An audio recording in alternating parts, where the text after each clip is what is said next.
প্রিয় মানবিক বিজ্ঞান ও ব্যবসায় শিক্ষা বিভাগের শিক্ষার্থী বন্ধুরা, ঢাকা বিশ্ববিদ্যালয়ের খ ইউনিট বা কলা আইন ও সামাজিক বিজ্ঞান ইউনিটে ভর্তি হওয়ার স্বপ্ন যারা লালন করছো, তোমাদের বহুল প্রতীক্ষিত ভর্তি পরীক্ষার তারিখ নির্ধারিত হয়েছে আগামী 25 জানুয়ারি।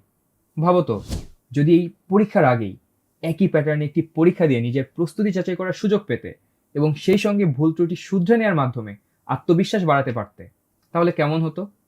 অবশ্যই তোমাদের জন্য ভালো হতো, তাই না? তোমাদের এই শেষ মুহূর্তের প্রস্তুতিকে পরিপূর্ণ করতে এবং তোমাদের কনফিডেন্স বৃদ্ধি করতে উদ্ভাসের আয়োজন ঢাবি খ সম্ভাবনা পরীক্ষা। পরীক্ষাটি ঢাকা বিশ্ববিদ্যালয়ে ভর্তি পরীক্ষার প্রশ্ন প্যাটার্নে রিটেন ও এমসিকিউ পদ্ধতিতে দেশব্যাপী উদ্ভাসের সকল শাখায় আগামী 12 জানুয়ারি অনুষ্ঠিত হবে।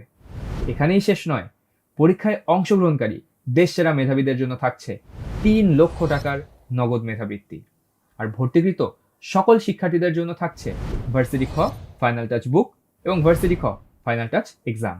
তাহলে আর দেরি না করে তোমার শেষ মুহূর্তের প্রস্তুতিকে ঝালাই করতে আজই ভর্তি হয়ে অংশগ্রহণ করো ঢাবি খ সম্ভাবনা পরীক্ষায়।